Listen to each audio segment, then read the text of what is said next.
Okay, guys, I think we are in lesson 19. I suddenly had a moment today, like 2 seconds ago, I was looking at the numbers again. Is it lesson 18, 19? But I definitely know we are on week 12. Okay, so we're continuing to work around our topic of gender by establishing knowledge and understanding of those concepts, theories, ideas relating to the differences in lexis, grammar, phonology, and meaning that could be attributed to whether you're male or female. Okay, and that's what we're looking at. Now, guys, we're going to go straight into a starter. Now, we've been doing some work this week on tannin. And really, the truth is, once you have that knowledge needs to be applied within a certain procedure. Within, procedural knowledge, it needs to be applied in a certain way. We have to follow the procedure. Now, we know that we do an evaluative essay, we do a article, so a creative journalistic response, and we do an analysis of two texts. So really, when we're looking at these topic sentences, these primarily are the way that we would use language, okay, within an evaluative essay.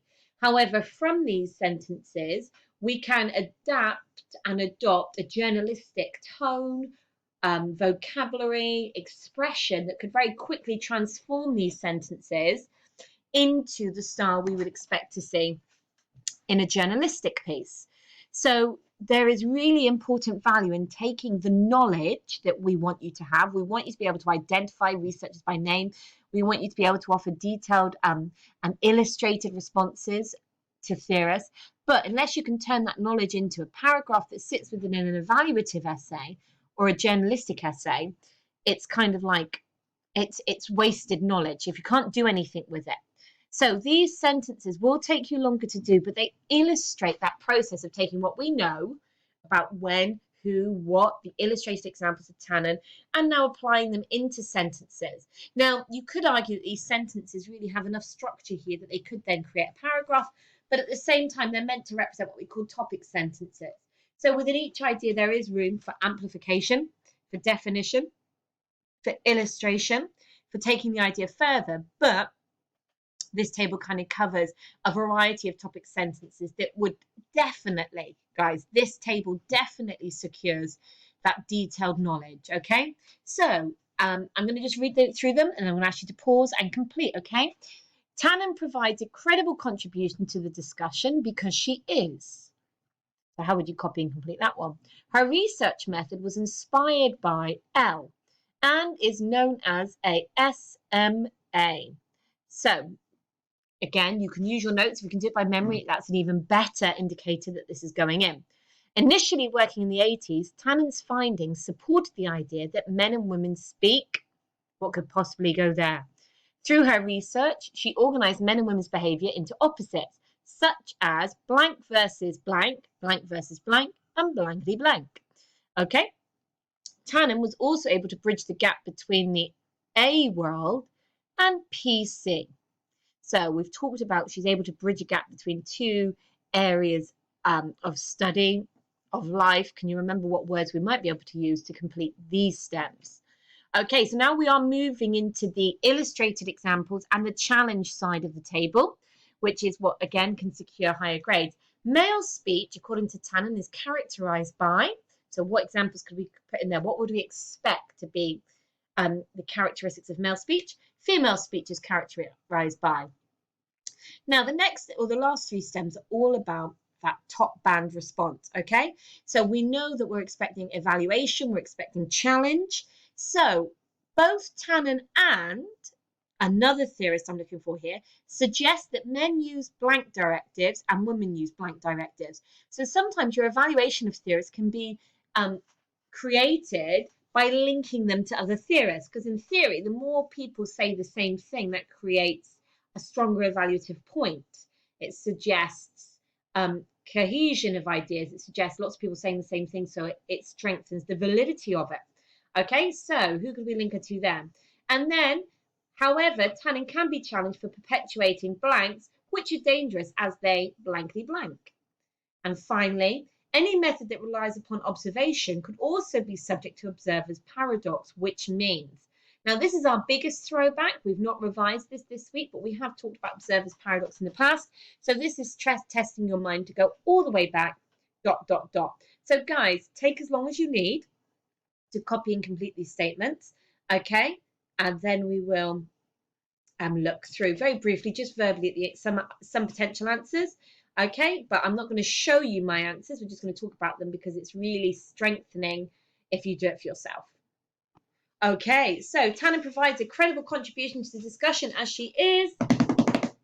Okay, a credible professional. She is still employed by a university. She is a linguistic professor. She is respected. She has longevity. She works at Georgetown University. So she's making a credible contribution to the discussion, to the debate. So anything really that introduces Tannen based on her credentials. Okay, her research method was inspired by Lakoff and is known as, this is the tongue twister, a sociolinguistic microanalysis. Now, guys, you would still get your marks if you'd have said, and her research method was based on observation and transcription.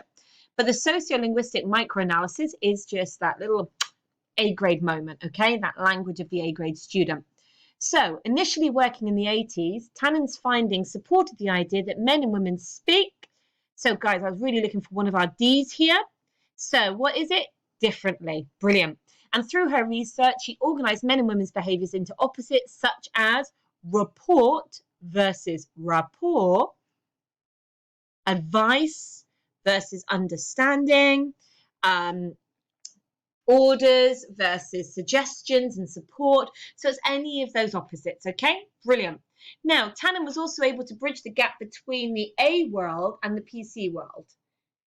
So this was a bit trickier, but it's the academic world. So she was academically credible, but also popular culture. Do you remember me talking yesterday that she was kind of seen as really popular, that she could be on Ellen or a talk show and people would listen to her? So she bridged that gap between popular culture and the academic world.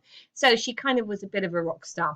Okay, so Tannen said that male speech is characterized by, so here we're looking for illustrated examples. So there's a selection. So concrete nouns, explicit commands, use of modals of certainty, use of first person singular pronouns, use of oppositional language, whereas female speech is characterized by, so female speech characterized by, probably think opposites. So if men are using imperatives and explicit commands, women are using hedges, they're using mitigated directives, they're using inclusive verb forms, men are using factive verbs, they're using modals of choice, men are using modals of certainty. Men are using singular pronouns, women are using inclusive pronouns. Men are using concrete nouns, women are using abstract nouns. Men are using language that is direct, language that is advice and about reporting. Women are using language that is supportive and it builds rapport and relationships. So maybe women are using questions, tag questions to include. So there's actually quite a breadth of examples there. I would say it's always safe to think you want to be able to offer at least 3 illustrated points in a paragraph on a theorist. So we've covered that. Brilliant. Okay, so now thinking about going for that real top grade moment. So who else supports these ideas of Tannen? So I've given us a clue there by focusing on directives. So which of our theorists, Laboff or Goodwin, that we've seen so far, talk about directives? Did you get it? Brilliant, Goodwin. So both Tannen and Goodwin suggest that men use, so what type of directives are we looking at for men? Brilliant, those aggravated directives, and women use mitigated directives. Brilliant. However, Tannen can be challenged for perpetuating stereotypes.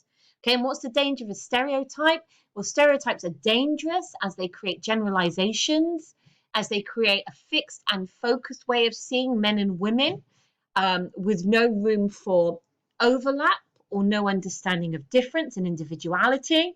You know, any stereotype is dangerous because it's reductive, isn't it? A stereotype reduces a complex, beautiful individual to a set of assigned criteria. And that's why stereotypes are dangerous, guys. They're reductive. They reduce and they generalize.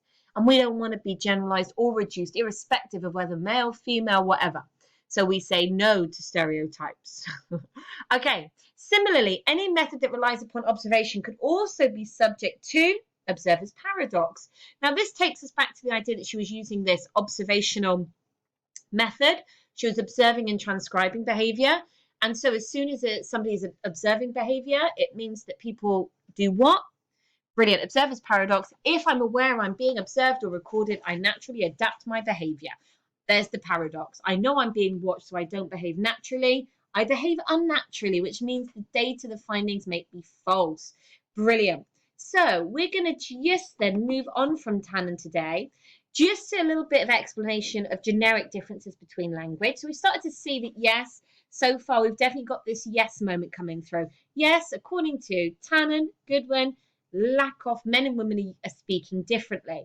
But we need to understand some of the explanation for those differences. Okay, now this can also help us as we start to introduce more theorists to say similar things about our theorists without being so repetitive. So we can begin to talk about different explanations for the differences between language. So men and women use language differently. We're saying yes to that. This suggests reasons why. So there is the social status explanation. Now, this sees the clear link between gender and social status. And I've put here next to it covert and overt prestige to remind us of the work of Laboff. Now, interestingly, the work of Laboff, if you remember, did see or suggest a gender bias. Okay, that the women that Laboff observed were more likely to demonstrate overt prestige.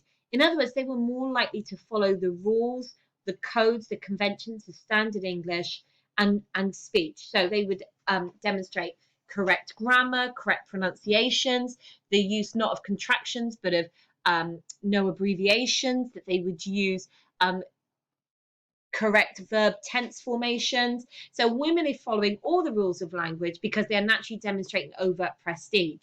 Now this ties into the social status explanation that suggests, now all explanations are suggestions, that women are more driven, they're more extrinsically driven by the desire to be seen as socially acceptable and potentially to be seen of a higher social status than they maybe are. So because women value how others perceive them on the social scale, that they value being perceived as occupying a higher social status or a social status that is deemed better than working class comparatively, they're more likely to use overt prestige and language to signify that they're not working class, but they belong in another class sector. So women are more likely to demonstrate overt prestige. Women are more likely to demonstrate upward convergence. They value standard English and RP. They value the norms of those forms. So social status explanation that it's not just gender, but because women are more driven to be socially acceptable, to be socially mobile, that they will demonstrate different language. Conversely, it's been seen that men actually tend not to be so much rejecting social status, but actually are sometimes more driven to the markers of working class status.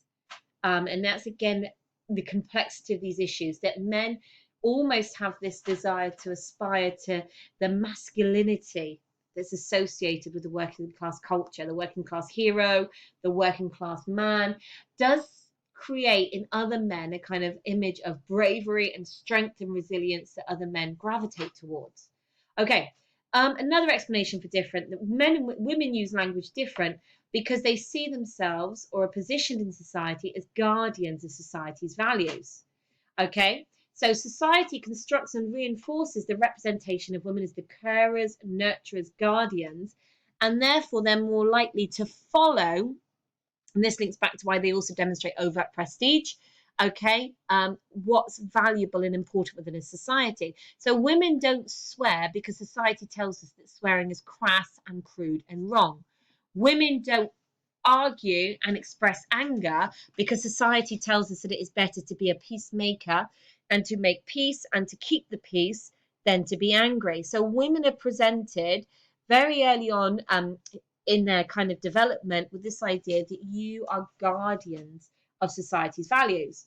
Okay, now women is status as subordinate groups because society is systematically formed around patriarchal values.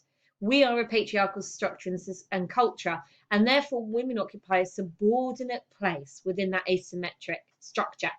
Remember, we saw that Guardian article that patriarchy is inventive. It finds creative ways to keep women in their place. And according to this it's a subordinate place.